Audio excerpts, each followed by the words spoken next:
Guys welcome to my YouTube channel welfare class of education. आज हम जानने वाले हैं इतिहास के महत्वपूर्ण क्वेश्चन के बारे में जो कि बीपीएससी सुपर टेट के लिए बहुत ही जरूरी होने वाला है।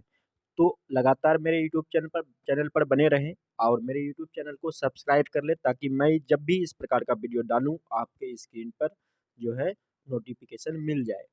तो आइए मैं एक एक करके टोटल 20 क्वेश्चन को जानता हूं जो कि बीपीएससी सुपर टेट के लिए जो है बहुत ही महत्वपूर्ण रहने वाले हैं। पहला क्वेश्चन है इबादत खाना क्यों बनाया गया था। ऑप्शन ए में है धर्मों की चर्चा के लिए, बी में है राज्यों की चर्चा के लिए, सी में है लोगों से बातचीत करने के लिए और डी में है इनमें से कोई नहीं।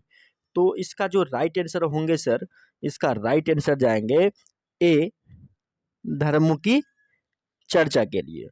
इबादत खाना का निर्माण जो करवाया गया था वो धर्मों की चर्चा के लिए किया गया था। दूसरा नंबर क्वेश्चन है कि सभ्यता की खोज किसने किया था। यहाँ कुछ मिस्टेक हुआ है लगता है। सिंधु घाटी की सभ्यता का खोज किसने किया था, क्वेश्चन ये होना चाहिए। पहला नंबर ऑप्शन है दयाराम साहनी ने, दूसरा नंबर राखलदास बनर्जी ने और सी नंबर में है एम एम वत्स ने और डी नंबर में है नन, यानी कि इनमें से कोई नहीं।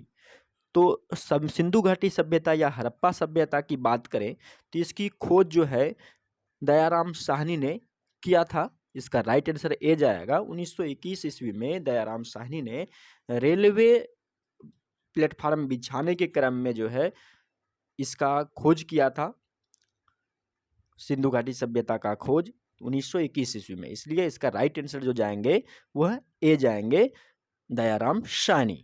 हम तीसरा नंबर क्वेश्चन देखते हैं। तीसरा नंबर क्वेश्चन जो है क्या है कि कौन सा शासक एक सच्चे जैन मुनि की तरह उपवास के दौरान शरीर त्याग दिया था। आपका जो है क्वेश्चन है कौन सा शासक एक सच्चे जैन मुनि की तरह उपवास के दौरान शरीर त्याग दिया था। आपका ऑप्शन है A number Bindusara, B number Ashok, C number Chandragupta Maurya और डी नंबर अन्य। तो इसका जो राइट आंसर जाएंगे वह सी के साथ जाएंगे, सी फॉर चेन्नई, यानी कि चंद्रगुप्त मौर्य। चंद्रगुप्त मौर्य ने उपवास के दौरान जो है शरीर त्याग दिया था, जो कि जैन धर्म के नियम को अपनाता था। चौथा नंबर क्वेश्चन है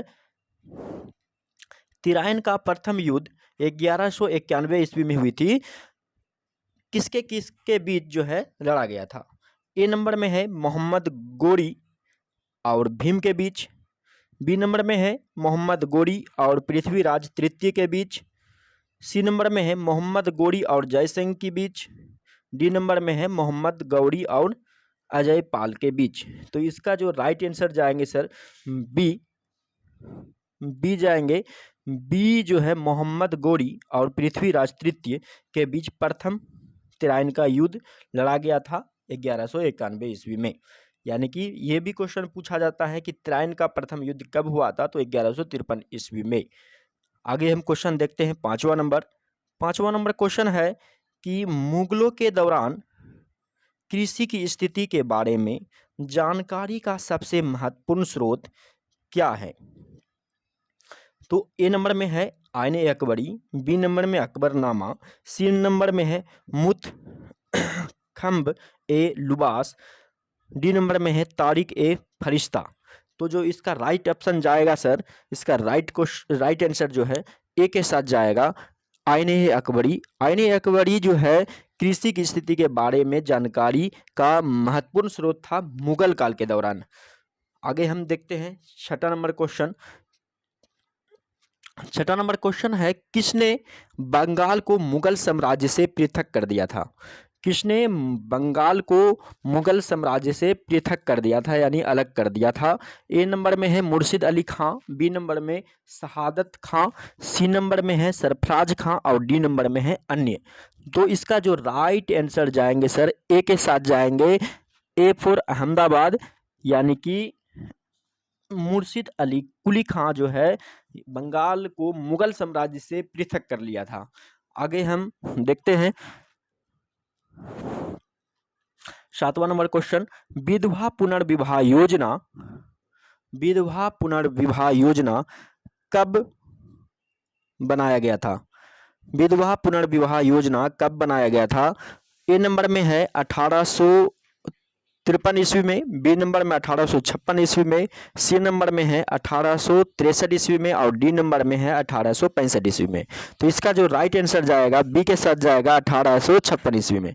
1856 ईस्वी में विधवा पुनर्विवाह योजना बनाया गया था। और सती प्रथा योजना कब बनाया गया था अगर ये पूछ ले तो 1800 जो है 29 ईस्वी में बनाया गया था सती प्रथा योजना। आगे हम देख लेते हैं 8वां नंबर क्वेश्चन। 8वां नंबर क्वेश्चन है, अंग्रेजों ने कब फूट डालो और शासन करो की नीति अपनाई थी? तो इसका जो राइट आंसर जाएगा सर, पहले ऑप्शन देख लेते हैं हम कि अंग्रेजों ने कब फूट डालो और शासन करो की नीति अपनाई थी। ऑप्शन नंबर ए है 1877 ईस्वी के बाद, 1833 ईस्वी के बाद, 1858 ईस्वी के बाद, डी 1799 ईस्वी के बाद। तो इसका राइट आंसर जो जाएगा सर सी के साथ जाएगा। सी नंबर में है 1858 ईस्वी के बाद। तो इसका राइट आंसर जो जाएगा सर 1858 ईस्वी के बाद। यानी कि भारत में जो प्रथम स्वतंत्रता संग्राम लड़ी गई थी 1857 में लड़ी गई थी और उसके बाद जो 1 साल बाद 1858 में फूट डालो और शासन करो की नीति अपनाई गई, जिसके तहत लक्ष्मीबाई को लूटा गया था और भी बहुत सारे शासक जो था उसको लूटा गया था। आगे हम नौवां नंबर क्वेश्चन देख लेते हैं। 9वां नंबर क्वेश्चन है, खानवा का युद्ध किस वर्ष लड़ा गया था? खानवा का युद्ध जो है किस वर्ष लड़ा गया था? ए नंबर में 1525 ईस्वी में, बी नंबर में 1526, सी नंबर में 1527 और डी नंबर में है 1528। तो इसका जो राइट आंसर जाएगा सर सी के साथ जाएगा 1527 ईस्वी में। 1527 ईस्वी में जो है खानवा का युद्ध लड़ा गया था और इसी वर्ष जो है खानवा एक प्रसिद्ध जगह के रूप में जाना जाता था। आगे देख लेते हैं 10वां नंबर क्वेश्चन है, कितने वर्षों तक इंग्लैंड में गृह युद्ध चला था? कितने वर्ष तक जो है इंग्लैंड का गृह युद्ध चला था? ए नंबर में है 4 वर्ष, बी नंबर में 7 वर्ष, सी नंबर में 2 वर्ष और डी नंबर में 10 वर्ष। तो इसका जो राइट आंसर है सर वो बी के साथ जाएगा। 7 वर्ष, 7 वर्ष तक जो है इंग्लैंड का जो है गृह युद्ध चला था। और हम आगे क्वेश्चन देख लेते हैं 11वां नंबर क्वेश्चन क्या कहता है। 11वां नंबर क्वेश्चन है, आर्य भारत में किस एशिया से आए थे? ए नंबर में पश्चिम एशिया, बी नंबर में पूर्व एशिया, सी नंबर में, यहाँ सी मान लीजिएगा बी ही बन गया है, तो सी नंबर जो है सी नंबर है केंद्र एशिया से और डी नंबर है दक्षिण एशिया से। तो इसका जो राइट आंसर जाएगा सर वो होगा B. B is the right answer, यानी केंद्र एशिया से। अगर देश की बात करें कि भारत में जो आर्य आए थे वो सर्वप्रथम कहाँ बसे थे, तो वो अफगानिस्तान में बसे थे। यानी कि अफगानिस्तान एशिया का केंद्र बिंदु है, मध्य बिंदु है, इसीलिए अफगानिस्तान में जो है आर्य बसे थे और वह केंद्र एशिया था, केंद्रीय एशिया था। आगे हम क्वेश्चन देख लेते हैं 12वां नंबर क्वेश्चन कि रामायण और महाभारत की रचना किस अवधि में हुई थी? यानी किस समय हुई थी? सिंधु घाटी अवधि में, यानी जब सिंधु घाटी की सभ्यता चल रही थी उस समय। दूसरा नंबर द्रविड़ अवधि में, तीसरा नंबर वैदिक अवधि में, डी नंबर में है आर्य अवधि में। तो इसका जो राइट ऑप्शन जाएगा सर वो डी के साथ जाएगा। D is the right answer, आर्य अवधि में, क्योंकि रामायण और महाभारत की जो रचना हुई थी वह आर्य अवधि में हुई थी। आगे हम 13वां नंबर क्वेश्चन देख लेते हैं। 13वां नंबर क्वेश्चन क्या है, दिल्ली सल्तनत के किस शासक ने इक्ता को समाप्त कर दिया था? इक्ता एक प्रथा थी जिसे समाप्त कर दिया था, वह था ए नंबर में अलाउद्दीन खिलजी, बी नंबर में मोहम्मद तुगलक, सी नंबर में फिरोज शाह तुगलक और डी नंबर में बलबन। तो इसका जो राइट आंसर जाएगा सर वो जाएंगे हमारा ए के साथ अलाउद्दीन खिलजी, जो कि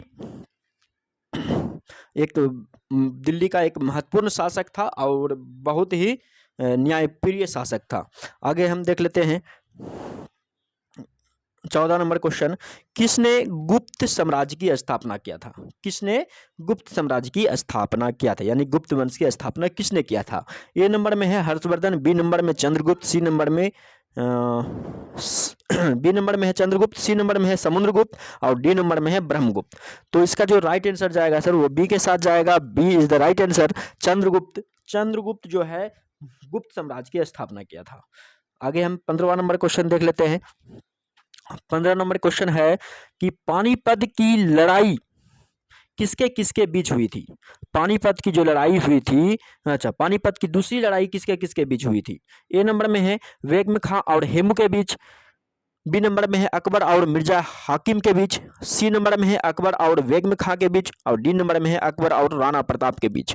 तो इसका जो राइट आंसर जाएगा सर ए के साथ जाएगा, बेगम खां और हेमू के बीच। पानीपत की जो दूसरी लड़ाई हुई थी वह बेगम खां और हेमू के बीच जो है लड़ा गया था। 16वां नंबर क्वेश्चन देख लेते हैं। 16वां नंबर क्वेश्चन क्या है? 16वां नंबर क्वेश्चन है मोहम्मद गोरी किस जगह का शासक था? मोहम्मद गोरी किस जगह का शासक था? ए नंबर में है अफगानिस्तान, बी नंबर में इराक, सी नंबर में पर्सिया और डी नंबर में है तुर्की। तो इसका जो राइट आंसर जाएगा सर मोहम्मद गोरी किस जगह का शासक था, तो वो ए के साथ जाएगा sir. A is the right answer, यानी अफगानिस्तान इसका सही आंसर है। आगे हम देखते हैं 17वां नंबर क्वेश्चन कि 17वां नंबर क्वेश्चन क्या है और इसका राइट ऑप्शन क्या जाता है। मस्तानी किस शासक का प्रेयसी था? मस्तानी किस शासक का जो है प्रेयसी था? ए नंबर में है बाजीराव पेशवा, बी नंबर में नाना साहब, सी नंबर में शाहू महाराज और डी नंबर में है शेर शाह। तो इसका जो राइट आंसर जाएगा सर, राइट आंसर ए के साथ जाएगा। ए नंबर में है सर बाजीराव पेशवा। बाजीराव पेशवा मस्तानी का जो है प्रेयसी शासक था। आप पिक्चर भी देखे होंगे एक बाजीराव मस्तानी, जो कि आप इस क्वेश्चन को आसानी से याद कर सकते हैं। आपके लिए वह फिल्म जो है बहुत ही मददगार होंगे, क्योंकि मस्तानी किस शासक का प्रेयसी था, तो बाजीराव पेशवा। आगे हम क्वेश्चन देख लेते हैं 18वां नंबर क्वेश्चन। 18वां नंबर क्वेश्चन है बिहार के किस मुस्लिम शासक ने सबसे पहले जीता था? बिहार को किस मुस्लिम शासक ने सर्वप्रथम जीता था? ए नंबर में है बाबर, बी नंबर में खिलजी और सी नंबर में तुगलक और डी नंबर में है चंगेज खां। तो इसका जो राइट आंसर जाएगा सर बी के साथ जाएगा, Khilji. Khilji is the right answer. आपने सुना होगा कि बख्तियार खिलजी ने बिहार में प्रसिद्ध विश्वविद्यालय नालंदा विश्वविद्यालय को विध्वंस कर दिया था, आग से जला दिया था। वह प्रथम घटना था जो कि मुस्लिम शासक था वह, और बिहार की मुख्य शिक्षा केंद्र नालंदा विश्वविद्यालय को जला दिया था।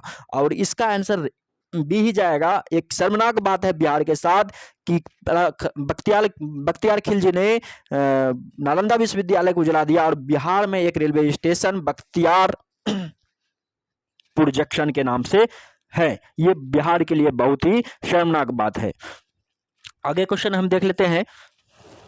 19वां नंबर क्वेश्चन है मुगल काल में अंग्रेजों ने सर्वप्रथम किस वर्ष में अपने कारखाने स्थापित किए थे? माने किस शहर में कारखाने स्थापित किए थे? मुगल काल में अंग्रेजों ने सर्वप्रथम किस शहर में अपने कारखाने स्थापित किए थे? ए नंबर में है मद्रास, बी नंबर में कलकत्ता, सी नंबर में मुंबई और डी नंबर में है सूरत। तो इसका जो राइट आंसर जाएगा सर सूरत के साथ।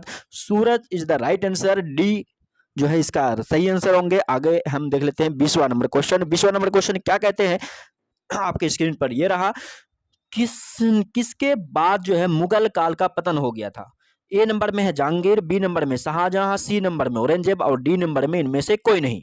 तो जो है किसके बाद जो है मुगल काल का पतन हो गया था, वह जो है शासक जो है औरंगजेब था। इसका राइट ऑप्शन जाएगा सर सी। तो इस तरह हमने टोटल 20 क्वेश्चन को जान लिया है। अगर आप और भी क्वेश्चन मेरे वीडियो में मेरे यूट्यूब चैनल से जानना चाहते हैं तो मेरे यूट्यूब चैनल को सब्सक्राइब करें, ताकि मैं इसी तरह का वीडियो बनाता रहूं और आपके तक पहुंचाता रहूं। सो धन्यवाद गाइज।